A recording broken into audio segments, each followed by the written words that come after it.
morning po sa ating lahat.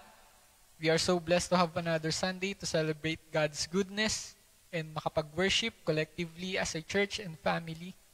And ngayon po ay sabay-sabay nating bigyan ng masayang praise and worship ang ating Panginoon. And let us sing everything.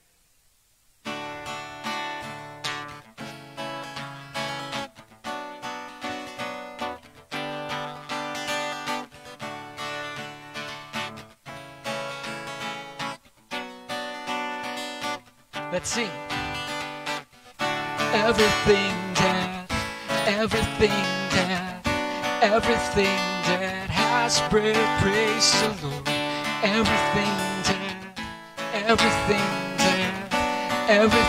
that has breath, praise the Lord. Praise you in the morning, praise you in the evening, praise you when I'm young and when I'm old. Praise you when I'm laughing, praise you when I'm grieving, praise you every season of the soul.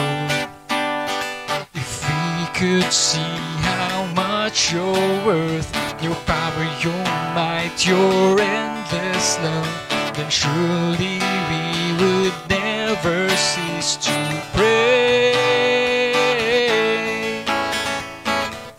Everything that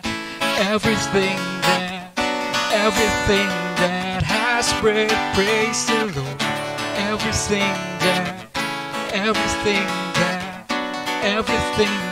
has breath, praise the Lord. Praise you in the heavens, join with the angels, praise you forever and a day. Praise you on the earth now, join with creation, calling all the nations to your praise. If we could see how much you're worth, your power, your might, your endless love, then surely we would never cease to praise. Everything that has breath, praise the Lord. Everything that has breath, praise the Lord. Everything that has breath, praise the Lord. Everything that has breath, praise the Lord.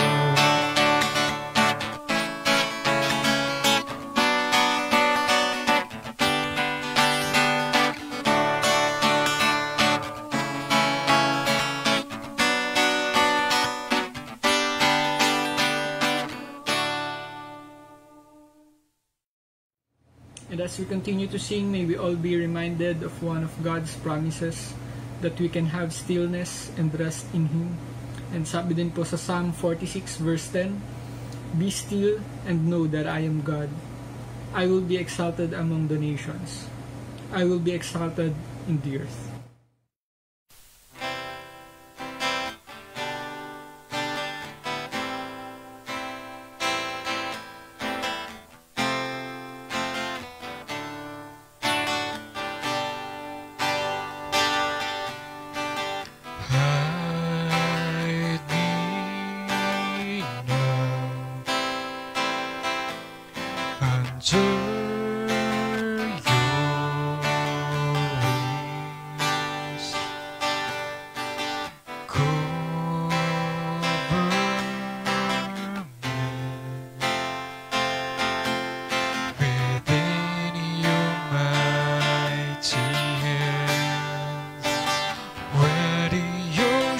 Rise into this room, I will soar with you above the storm.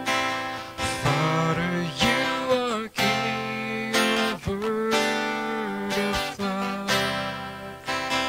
I will be still, know you are God.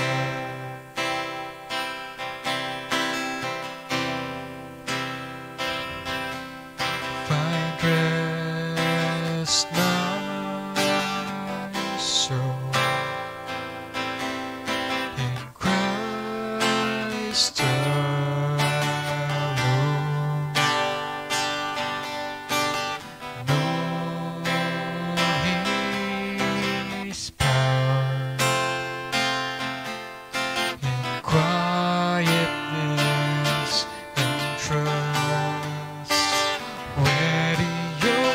Rise and thunders roar.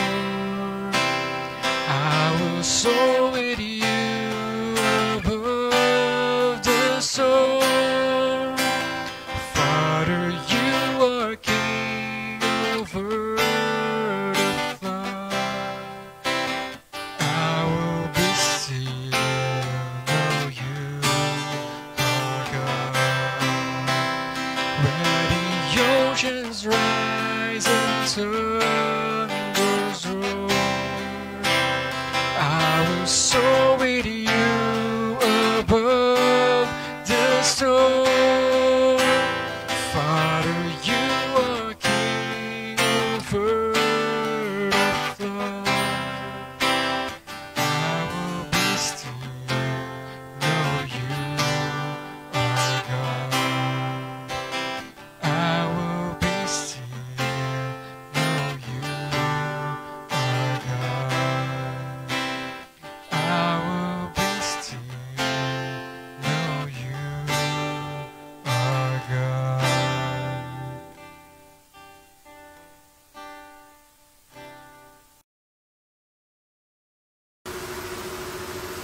Magandang umaga po, tayong lahat ay manalangin. Panginoon, salamat sa inyong biyaya sa bawat araw at lalong-lalo na ngayong linggo. Pinapasalamatan namin kayo dahil kami ay ligtas pa rin, kami ay malusog pa rin, mga pangangailangan namin ay pinoprovide nyo patuloy. At ngayon, Panginoon, patawarin niyo po kami sa aming mga kasalanan. Naging complacent kami,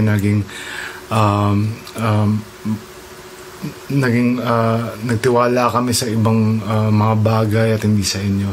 Kaya ngayon, Lord, ay patnubayan niyo ang aming service. I-ready niyo yung mga puso at isip namin sa mga papakinggan namin.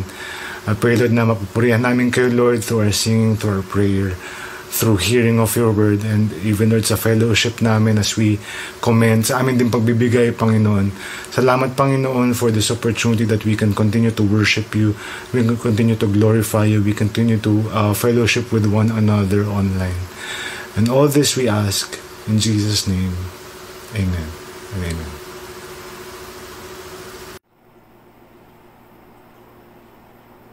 Ayan. Good morning po sa ating lahat and welcome po ulit sa ating live stream sa CBC. And thank you Kuya JP for leading us in that very wonderful worship.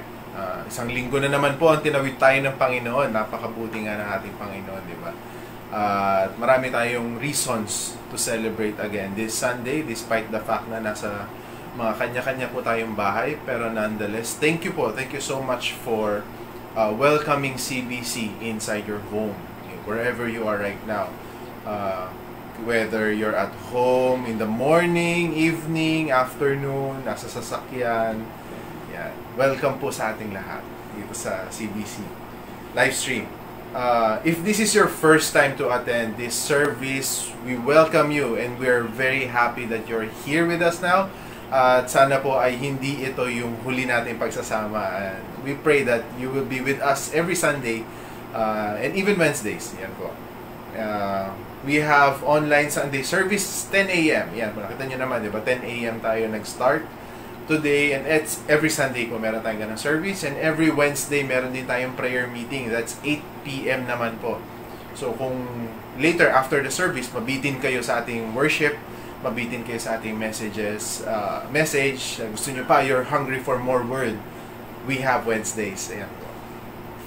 And grabe, 61 days na lang, Christmas na. Excited ka na ba? Hindi maramdam. Pero nonetheless, 61 days na lang, and it's a reason for us to celebrate and to be excited kasi more than the Christmas festivities, more than the gift giving, more than the kainan, it's really about looking forward to the day where we could all in unity celebrate and commemorate yung greatest gift ng Panginoon sa atin, which is our salvation through the birth of Christ Jesus. Yeah. At sabi nga, mukhang aabutin ng Pasko ang pagbabawal sa mass gathering. Pero may mga creative ways naman of still fellowshipping with your families, getting connected with them.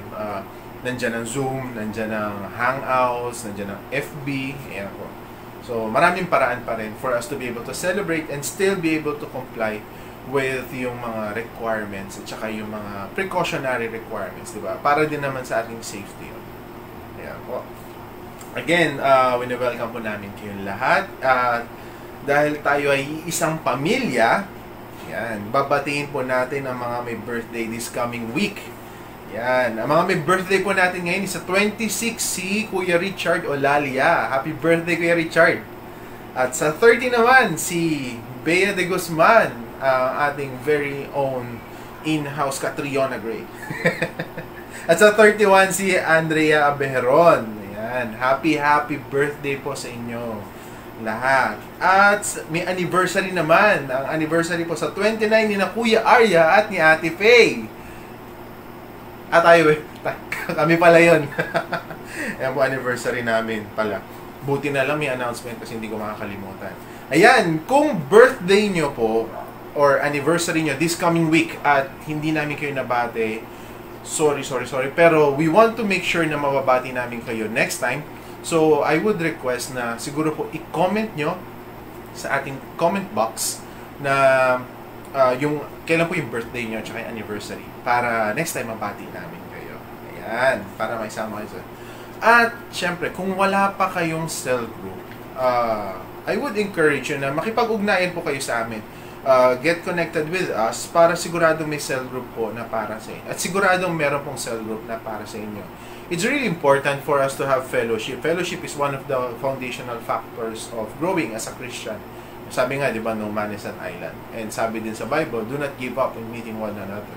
So, making fellowship gets us connected. And it's also a good avenue for us para, alam nyo, may pour out nyo yung heart nyo, and at the same time be able to just share God's goodness in each and everyone's life throughout the week, di ba? Malaking bagay yun kasi it gives us encouragement. Minsan kasi akala natin when we're going through rough patches in life na tayo lang yung may ganung pinagdadaanan, pero when we get to fellowship with other people, marirealize natin na sila din pala dumadaan sa ganon, and nonetheless God has been carrying them through.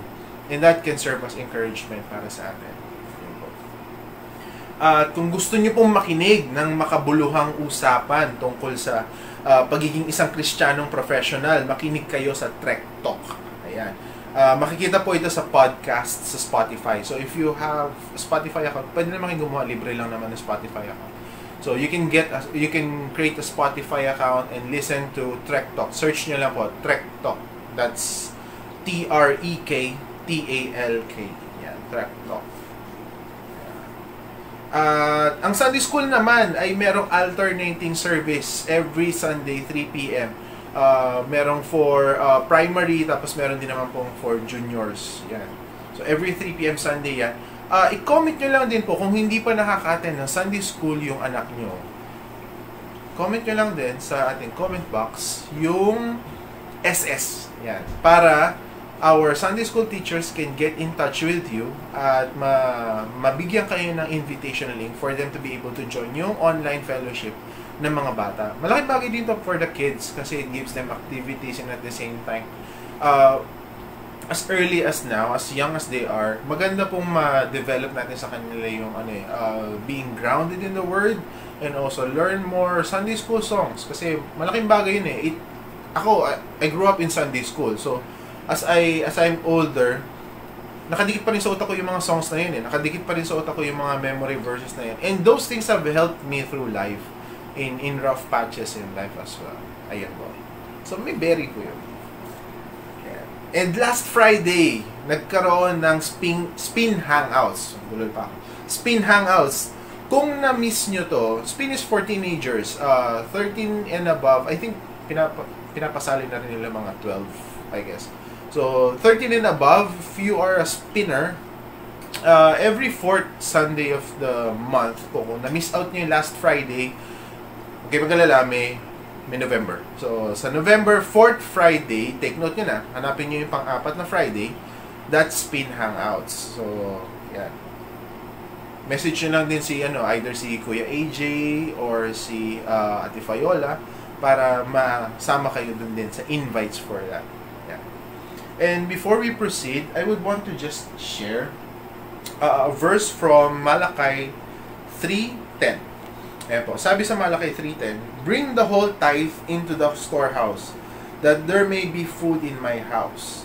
Test me in this, says the Lord Almighty, and see if I will not throw open the floodgates of heaven and pour out so much blessing that you will not have room enough for it." Yeah. So, ayan po. Isang magandang passage from the Bible that has a challenge. Hilig natin sa mga challenge these past few months, di ba? So, this one is a great challenge for us. I think we could start something, a Malakay challenge na, sige, test natin. Bigay mo yung tithe mo sa Panginoon and see if the Lord will not bless you more than enough that you can carry. Yan po. And for those, for information about your tithe, you can just refer to our marquee sa taas po. Ayan po, makikita natin dyan yung mga bank accounts ng CBC Las Piñas and also ng CBC Molino. So we have their BPI, we have China Bank, we have GCash, and we have Paymaya. So please take note na lang po. Umaandar naman yung marquee since the start of the announcement. So you can take note of how you can give your tithe to the church. And this fund is being used to be able to continue the services that we are doing in CBC. Yeah. And yun nga, it's one way for us to challenge the Lord on this. And before we proceed to the message, pakinggan po natin ngayon si Ate Jill Lega for the reading of the scripture.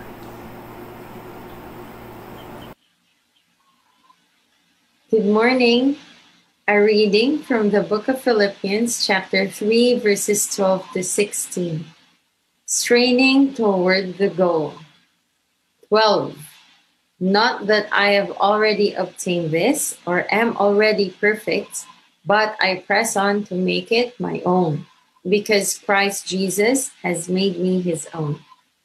13. Brothers, I do not consider that I have made it my own, but one thing I do, forgetting what lies behind and straining forward to what lies ahead. 14. I press on toward the goal for the prize of the upward call of God in Christ Jesus. 15. Let those of us who are mature think this way. And if in anything you think otherwise, God will reveal that also to you. 16. Only let us hold true to what we have attained. Praise God for the reading of His Word.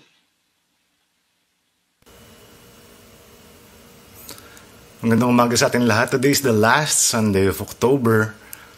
Kumusta kayo? I hope na we are all staying strong. And I'm sure yung iba sa atin naka-adjust na tayo lahat sa sitwasyon. Pero speaking of adjustment, mga kapwa ko teachers and students, alam ko napakalayo sa ideal na adjustment na gusto natin. So kapit lang. At bago tayo magpatuloy sa ating mensahe ngayon, tayong lahat ay yumuko at manalangin. Lord, we want to thank you that you have brought us this far. Ngayon taon, gusto namin kayo pasalamatan, Panginoon, that you are forever faithful. Gusto namin kayo pasalamatan, Panginoon, that you have always provided for our needs.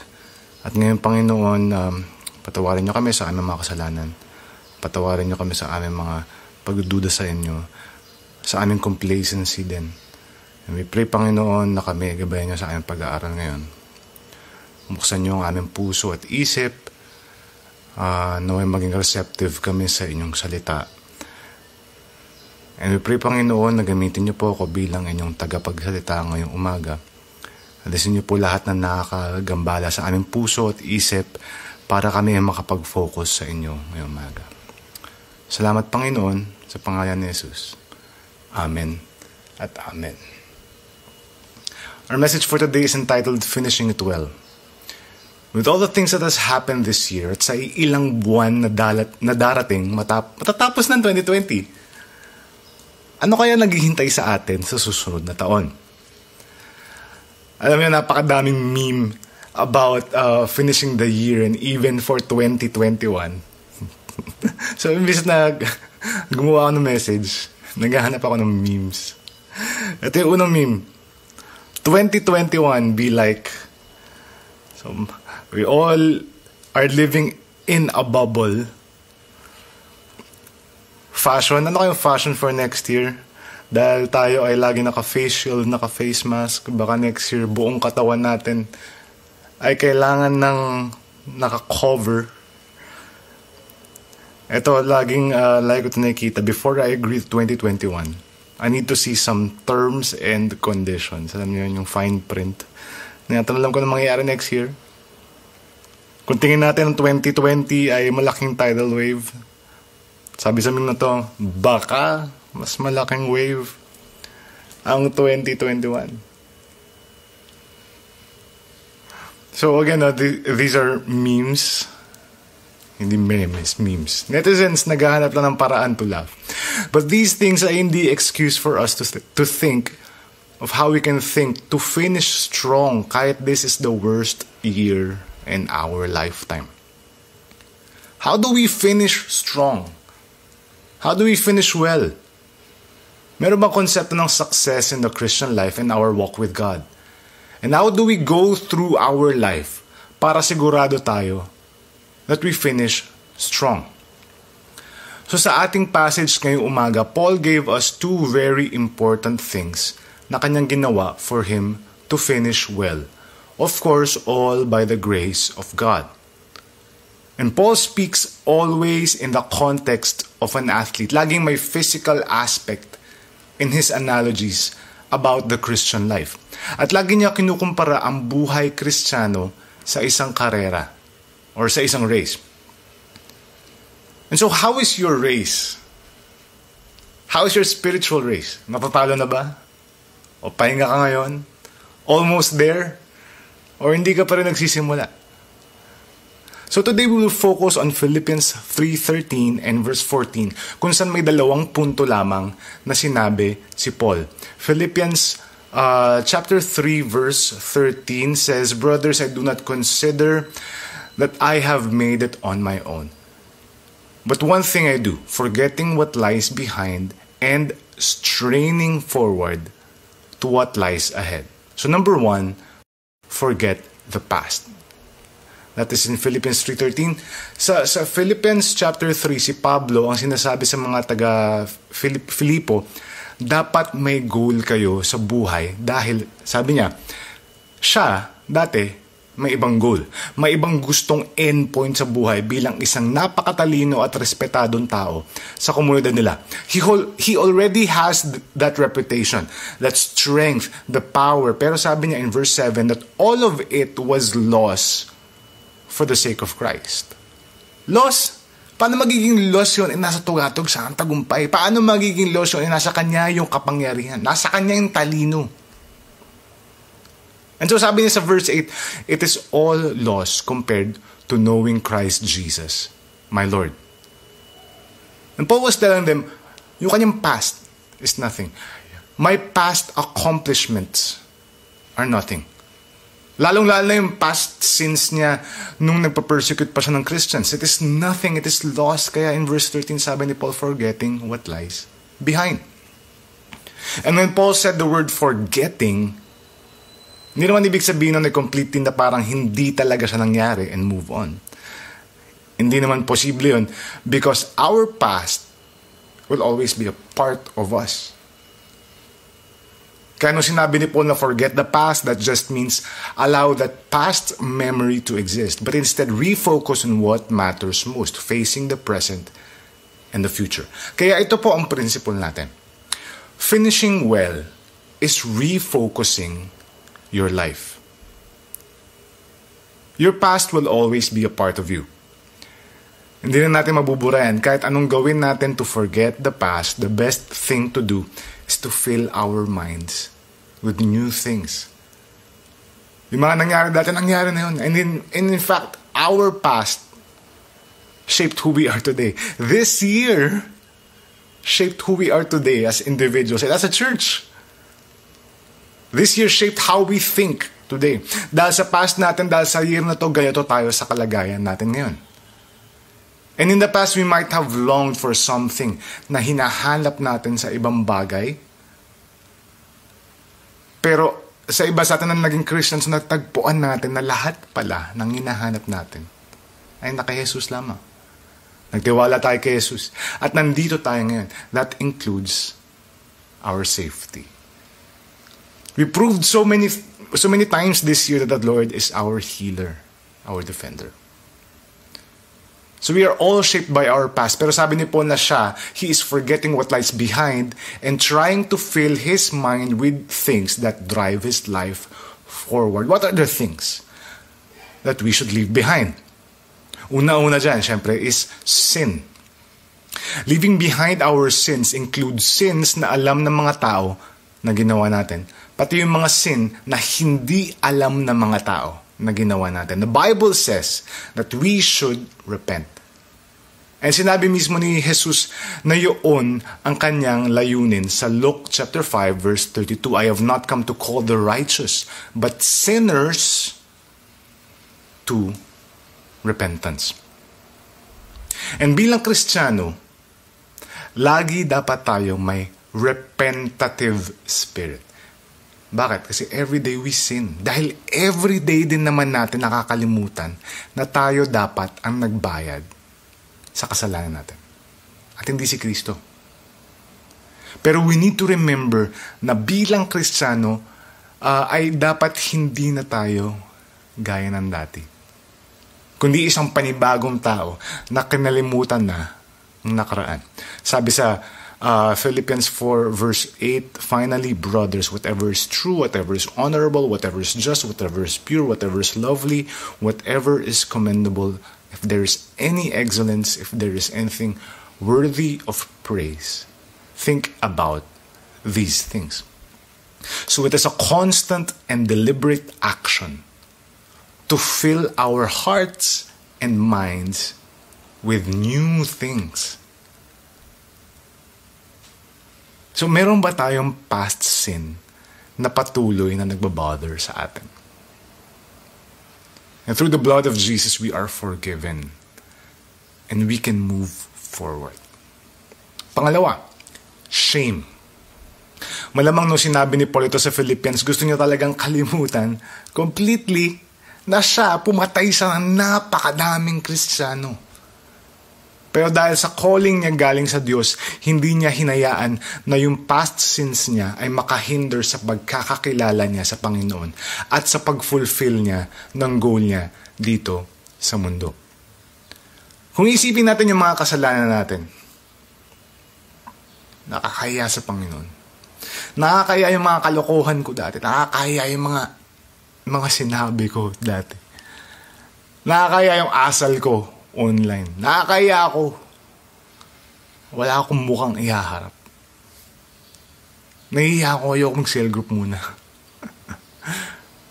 Alam nyo, dito natin makikita ang kapangyarihan at pagmamahal ng Diyos. Sabi sa Romans 8:1 in Tagalog, kaya ngayon, hindi nahahatulan ng kaparusahan ang mga na kay Kristo Jesus. Kasi ang totoo, lahat tayo kadiri sa mga pinagagawa natin. Pero sabi ni Jesus, namatay ako para sa'yo. Iwan mo na yung nararamdaman mo. Magsimula tayo muli dahil ang istorya ng gospel ay istorya ng pagdala ni Jesus sa kasalanan at kahihiyan mo sa krus na napako at namatay na. Pero si Jesus, buhay na buhay pa rin. Kaya kung iniisip niyo ngayon na nahihiya pa rin kayo sa buhay, alam niyo, lahat tayo may dapat ikaya. At kaya may church tayo. Kaya may mga cell groups tayo. Kaya may laging handang makinig sa inyo. Kasi lahat tayo nakakahiya sa harap ng Diyos dahil sa mga kasalanan natin. Pero ang Diyos tinanggal na yun. At kaya ngayon, ako, nakakaharap ako sa inyo. Kaya kung may kilala kayo na ayaw pa rin mag-cell group. Alam nyo, hindi naman tayo masasunog dun. But we can leave our shame behind and move forward. Hurts. Lahat ng sakit na pinagdaanan natin sometimes drags our walk with God. We are sometimes too focused on ourselves that we do not see the need to minister to people around us na mas kailangan pala ng comfort. Mas matindi pala pinagdadaanan nila kaysa sa atin. Nandyan din minsan ang pagbe-blame sa Panginoon dahil sa hurts na napagdaanan natin. Lord, bakit nyo siya hinayaan mawala? Lord, bakit nyo siya hinayaan na mawala ng masyadong maaga? May iba sa atin hanggang ngayon napaka-cautious sa mga tao. Bakit? Kasi may bad experience ka of people na very close to you before. Eh, ang problema na hindi naman lahat ganun. Leave that behind. All our hurts were already carried by Christ. At habang nandito ka at nanonood ng online services natin, maganda malaman mo na hindi lahat ng tao na nakikita mong nagko-comment at lalong-lalo na yung mga tao sa kabilang side ng screen mo, hindi kami perpekto. Ephesians 4:31 says, alisin nyo ang anumang samaan ng loob, galit, pag-aaway, pambubulyaw, paninira sa kapwa, pati na ang lahat ng uri ng masasamang hangarin. Lahat tayo ay may pain na pinagdaanan. Pero tingin ka sa mga comments. Tignan mo yung mga mukha namin mga nakikita nyo online. Maaliwalas, di ba? Sana. Nakaka-encourage ba kami? Sana. All by the grace of God. Kung hindi mo pa naiiwan yung sakit na yan sa puso mo, leave it at the feet of Jesus and move forward in your walk with Christ. Next is anxiety. What is anxiety? Yan yung mga alalahanin natin. And according to the Bible, our anxieties block the word in our lives. In Mark 4:19, ngunit dahil sa mga alalahanin dito sa mundo, paghahangad na yumaman at paghahabol sa marami pang mga bagay, nakakalimutan nila ang salita ng Diyos. Kaya hindi namumunga ang salita sa kanilang buhay. So the more we worry, kahit na nagbabasa tayo ng daily devotion natin everyday at nanonood kayo ng online services twice a week, sabi sa passage na yan, that it chokes the word. In other words, naiintindihan mo. Pero dahil worry ka ng worry, ang bilis mo makalimot. Philippians 4:6 says, huwag kayong mag-alala sa anumang bagay. Sa halip, ilapit sa Diyos ang lahat ng pangangailangan ninyo sa pamamagitan ng panalangin na may pasasalamat. Alam nyo, napakaraming bagay kung saan tayo pwedeng maging anxious na in-address din sa Bible. Of course, ang pinaka-common na yung needs natin everyday. Especially ngayon, in-address din sa Bible ang tungkol sa worry natin sa mga nakakaalita natin. Pati ang anxiety sa kung anong sasabihin natin. In-address yan sa Bible. At itong mga anxieties na ito blocks our growth. So kung ikaw niisip mo, ayoko mag-share ng gospel, ayoko mag-scripture reading, ayoko mag-testimony, ayoko mag-witness, hindi ko alam kung ano sasabihin. Matthew 10:19 sabi dyan, at kapag dinala kayo sa hukuman, huwag kayo mag-alala kung ano ang sasabihin ninyo o kung paano kayo sasagot. Dahil ibibigay ng Diyos sa inyo, sa sandaling yon ang sasabihin ninyo. Sabi ni Jesus, huwag kayong mag-alala sa mga sasabihin niyo. The Spirit will help you. And sometimes our anxieties also block our leveling up. Ayaw natin mag-cell group. Ayaw natin maging intentional about being an influence where we are because we worry too much. You have to forget that part in your life. Leave it and move forward. Lukewarmness. Revelations 3:15-16, I know your works. You are neither cold nor hot. Would that you were either cold or hot. So because you are lukewarm and neither hot nor cold, I will spit you out of my mouth. Itong passage na ito from Revelation is about the church of Laodicea. Lukewarm sila. Average, unenthusiastic, tasteless, hindi mainit, hindi din malamig. Kumbaga, sumasabay lang sa agos. Sunday Christian lang, or siguro iba sa atin, Wednesday Christian lang. Naka-on yung laptop pag Sunday, pero nasa kabilang tab, Netflix. Pinagsasabay yung church sa panonood ng ibang bagay. Kumbaga, pag dinala ka sa gera, di mo alam kung lalaban ba o uuwi na lang. Kasi di mo maintindihan. And God had a warning for those people sa Laodicea. Anong sabi? I will spit you out. Strong words for a Christian na hindi mo alam kung anong ginagawang effort to grow. Parang isang worker na hired kuno ng isang opisina pero wala silang kontratang pinirmahan. Ouch, no? Di mo alam kung full-time, part-time, or contractual kasi labo. Kaya pagdating ng swelduhan, yung opisina, hindi bibigay on time yung sweldo kasi wala namang contract. Labo talaga. Parang ganoon ang pagiging lukewarm. And much is expected of a child of God, pero we don't do anything. So this is a challenge for all of us na iwanan ang pagiging lukewarm Christians natin because we are called to maturity. Hindi tayo niligtas ng Diyos para maging malnourished Christians. Niligtas tayo ng Diyos para maging healthy, living, and active Christians. Hebrews 6 verse 1 says, therefore, leaving the elementary teaching about the Christ, let us press on to maturity, not laying again a foundation of repentance from dead works and of faith toward God. So we want to leave our lukewarmness behind and move forward in our walk with Christ.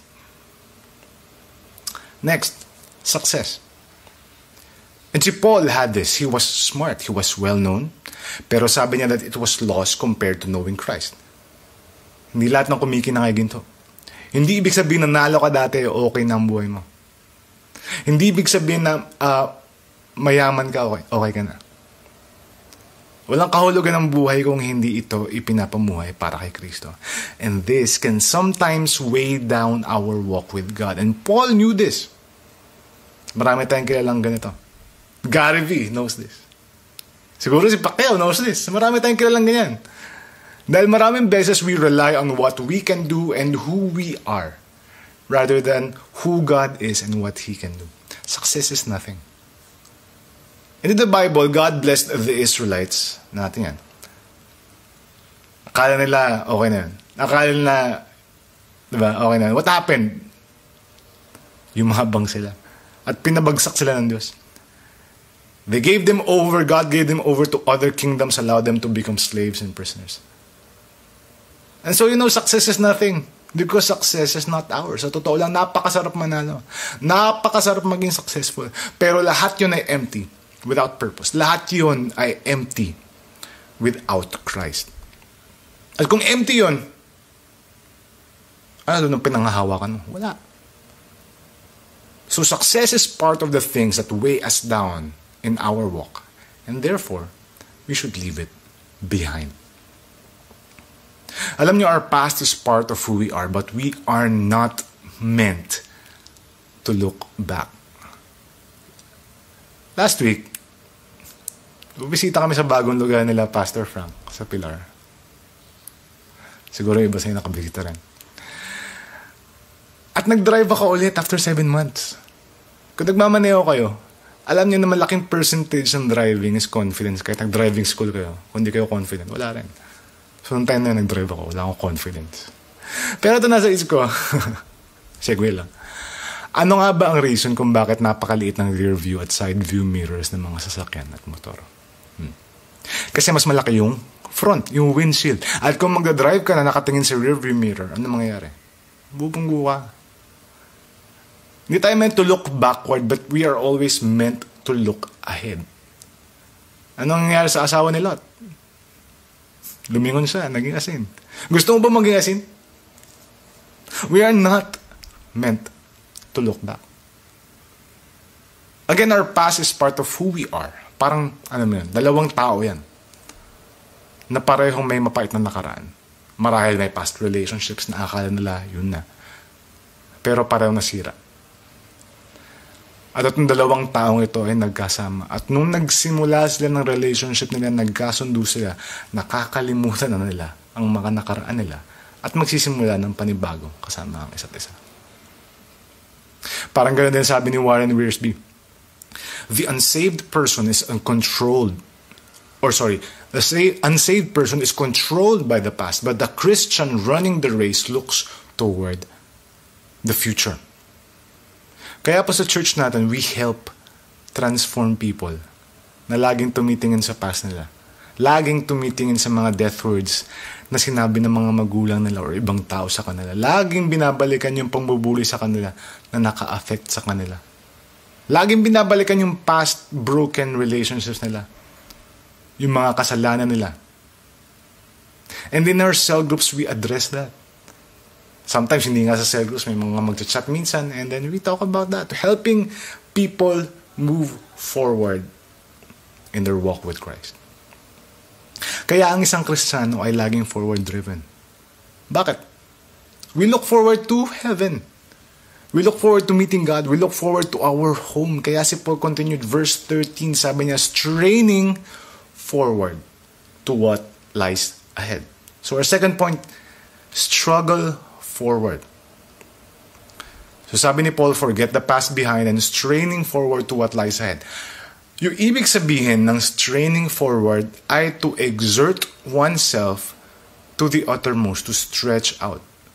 So ang sinabi ni Paul sa mga Philippians, leave your baggages behind and then exert all your efforts. Magpakapagod ka, mag-stretch ka, magpakahirap ka to reach what lies ahead.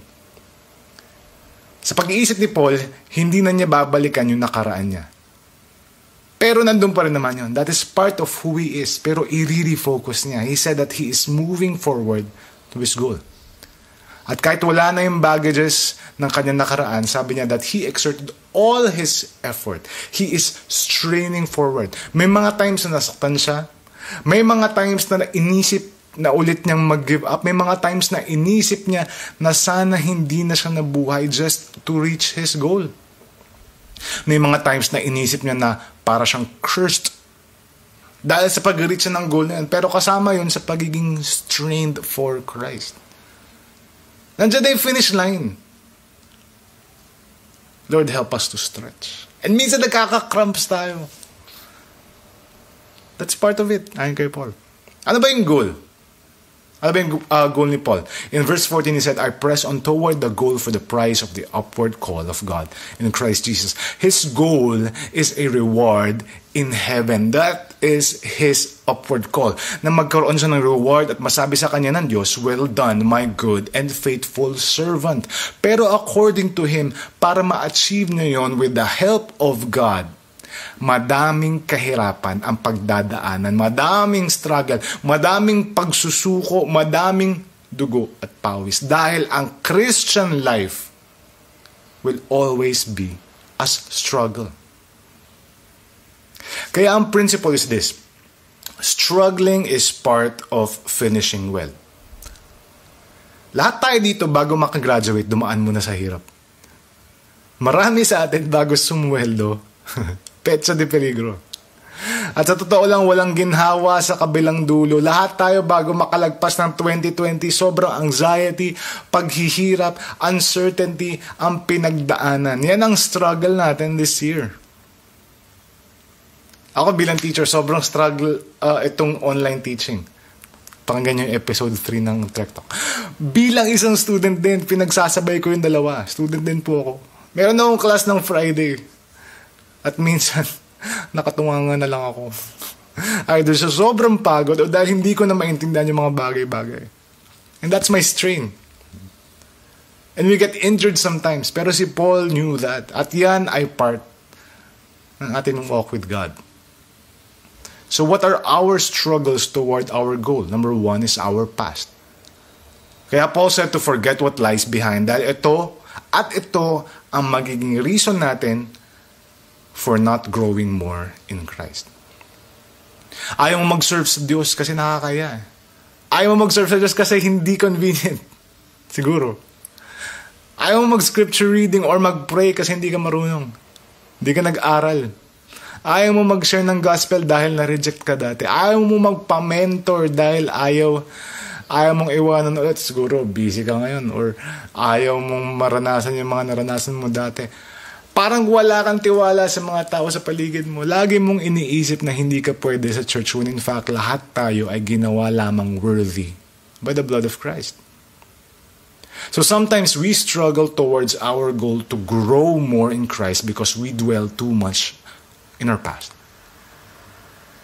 At minsan it really takes a lot of strength from the Lord para ma-overcome natin ang past natin. Maybe para sa iyo ngayon, hirap kang mag-minister sa iba dahil hindi mo nakita yung consistency dun sa nag-minister sa iyo dati. Maybe sa iyo, hirap kang mas kilalanin ng Diyos dahil dati nasaktan ka ng isang tao na nag-minister din sa iyo. And it is a struggle.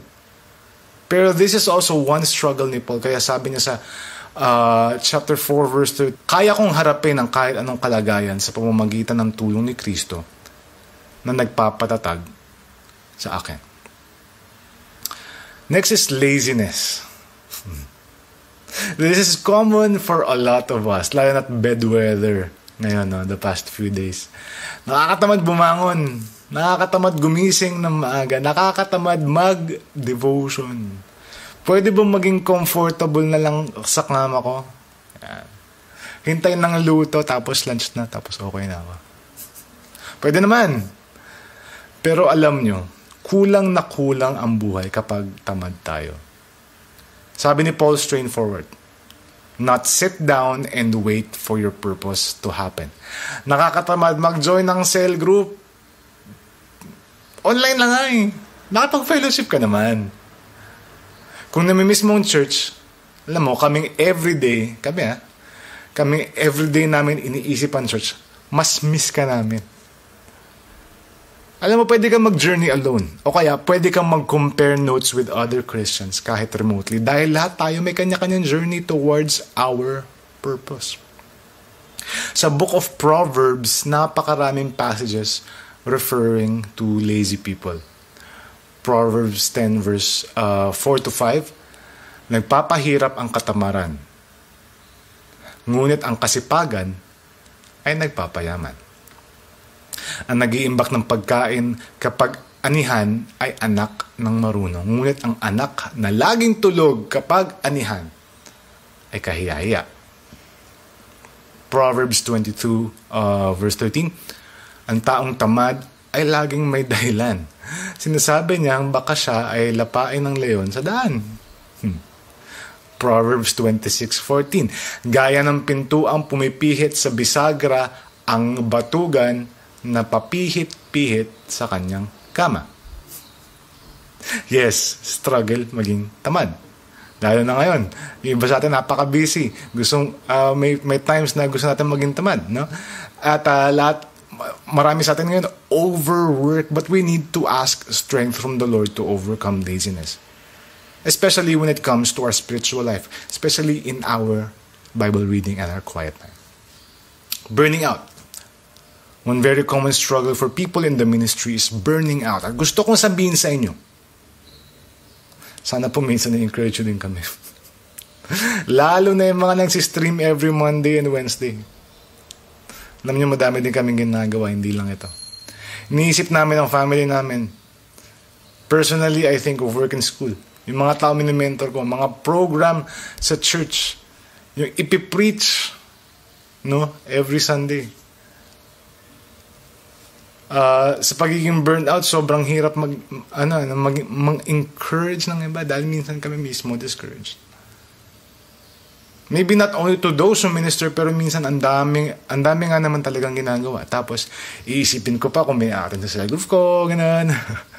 Ako na lang ba lagi gagawa nito sa church? Alam ba iba?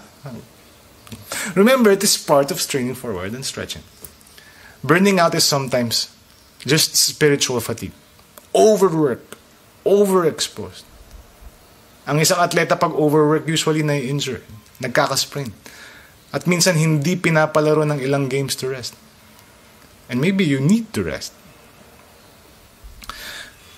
I remember middle of this year, kasabay ng anxiety with all that's happening, I feel like I was stretching myself too much. In other words, na-burn out ako.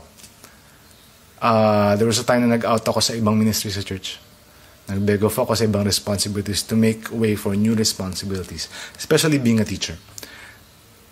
And during that time, mga late August, early September, nag-take ako ng isang psychological exam. Kasi nag-enter din ako sa isang bagong study program. And this week, nakuha ko yung diagnosis that I had depression during that time. Gusto ko lang sabihin sa inyo to dahil burning out, lalong-lalo na this year, is really a struggle towards our goal. We all had set goals when the year started, but the pandemic, as well as our mental health, really became a hindrance. But Paul reminds us na lahat ng ito is actually part of our journey as a Christian. Look where we are now. We are almost done. Next, bad relationships in the church. Sometimes we want to give up our Christian life dahil may mga nakasakit sa atin within the church. We cannot control what others think. Pero sana wag tayo magsimula ng chismis, no? Sa ating mga cell group. Wag tayo magsabi ng masasama tungkol sa ibang tao because yan ang nakakapagpabagsak ng moral ng ibang tao. Yung iba gustong mag-grow pero dahil sa chismis, dahil sa bangayan, siguro online, nasasaktan at ano nangyayari? Hindi na nagpaparamdam. Hindi na mag-grow. Sayang ang ininvest na time ng pastor at ng mentor. Sayang ang fellowship with believers. At alam nyo, kahit nung time ni Paul, nangyayari to. Si Paul mismo ay sinisiraan. Sinasabi na hindi totoo yung mga sinasabi niya, yung mga pinipreach niya. It became a struggle kay Paul dahil papaano maniniwala sa kanya yung mga nire-reach out niya kung may mga chismis na ganun. Pero mga kapatid, our faith must not rely on people we know. On people na tinitingala natin. Not us, but God. Ang Diyos ang miracle worker. Hindi ang tatay ko. CBC is still going on until now kahit na may pandemic. Kahit wala tayong worship place. Dahil sa Diyos. Hindi sa kung sino man ang tumatayo or nakikita nyo sa screen ninyo. So siguro part ng struggle ng ating walk is clinging to people rather than to God. We have to cling to God. Siya ang nagbigay ng confidence sa atin to come to God. Not pastor, not me. That's why importante na ang focus natin ay sa Panginoon at hindi sa tao. Itong mga bagay na ito requires a lot of strength na wala tayo. Pero meron po ang Diyos. So stretch out and strain. Sa tulong ng Panginoon, ikaw talaga ang magpapakahirap towards your purpose. Hindi lalapit sa iyo ang purpose mo. You work and strain forward to it. At alam niyo, yun talaga ang konteksto nung sinabi ni Paul sa Philippians 4:13. I can do all things through Christ. I can work towards that goal through Christ. I can be injured, pwede ako mapagod, pero I will work towards that purpose through Christ who gives me strength. How are we sure that we can finish strong? Number one, have discipline. Our spiritual disciplines brings us back to the fundamentals, the basics. Minsan in trying times, dun makikita ang foundation ng ating pagiging Kristiyano. How easily do we give up? How quickly do we leave? How much do we pray more on trying times? It all comes from our spiritual disciplines.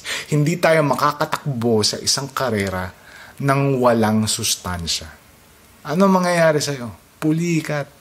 Pilay. Hindi mo talaga matatapos. So our disciplines, our exercises, Bible reading, prayers, moments yun na nagsistretching tayo will all boil down sa moments when God tries us. 2, rely on God's pacing. Maybe sometimes you need to slow down.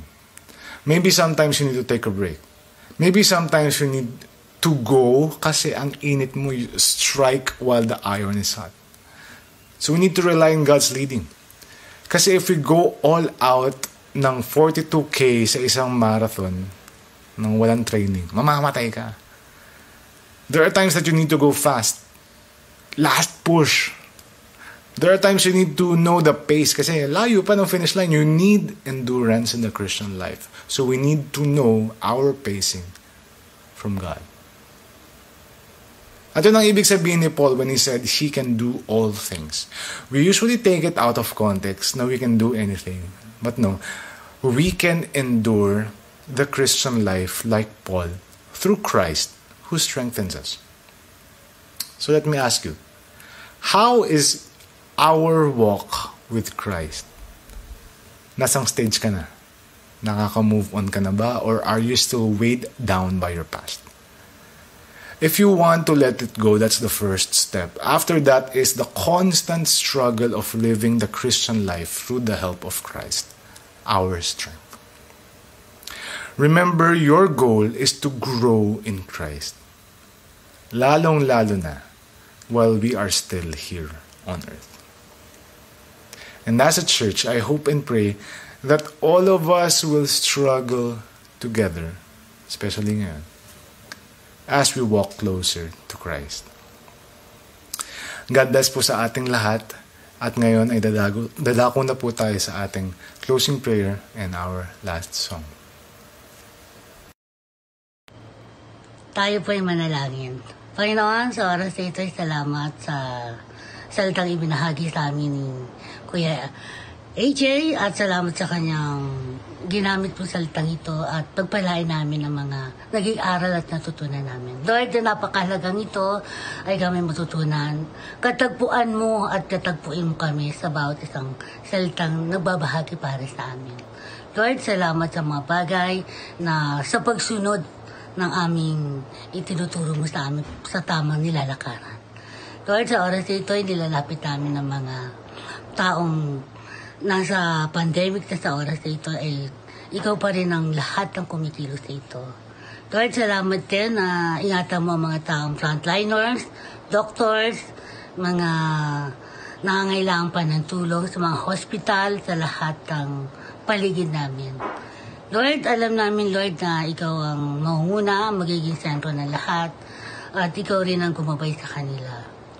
Lord, sa oras na ito, ikaw ang mag-protect ng mga pangangailangan ng provision, needs and breakthrough sa lahat ng ministry, church, member, sa buong church na buong mundong ito, Panginoon, tinadalangin namin na ikaw magkaroon ng kapayapaan sa kanilang puso, nang maging ikaw ang bukas ng kanilang kaisipan at puso. Salamat sa kabutihan mo, tapat, pagmamahal, unconditional, Panginoon. Salamat sa pagsunod na dapat ikaw ang aming lalakaran. Lord, sa oras ito, Lord, itong buwan na ito ay ipapasalamat kami sa mga pastors appreciation. Salamat sa mga ministry, teachers, facilitator, Sunday school teacher, Panginoon, at lahat pa mga ministeryo na nagsaservan sa inyo. Lord, dalangin namin sa oras ito, pagpalain mo at ingatan mo ang lahat ang kanilang kalusugan. Sa pagpapalang ito, ibinabalik namin sa inyo. In Jesus' name pray, Amen. And for our last song, let us all sing Yahweh.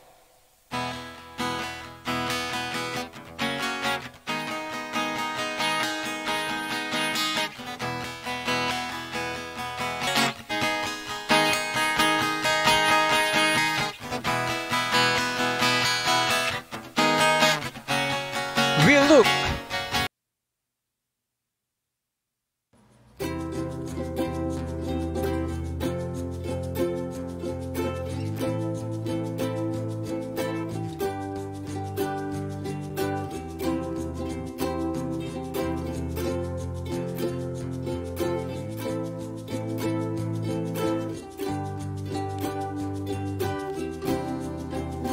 But fortune lies beyond the stars, those dazzling heights too fast to climb.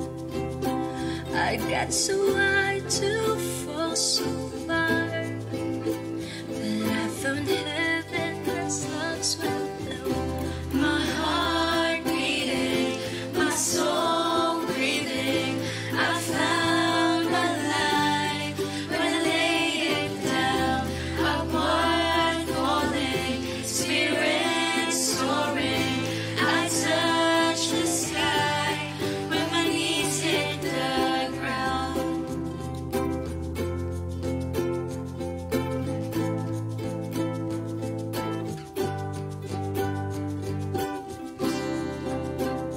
treasure waits within your scars. The gift of freedom gold can't buy. I bought the world and sold my heart. You traded heaven to have me again. My heart beating, my soul breathing. I found my life when I lay it down. Apart falling, spirit soaring. I search the sky when my knees hit the ground.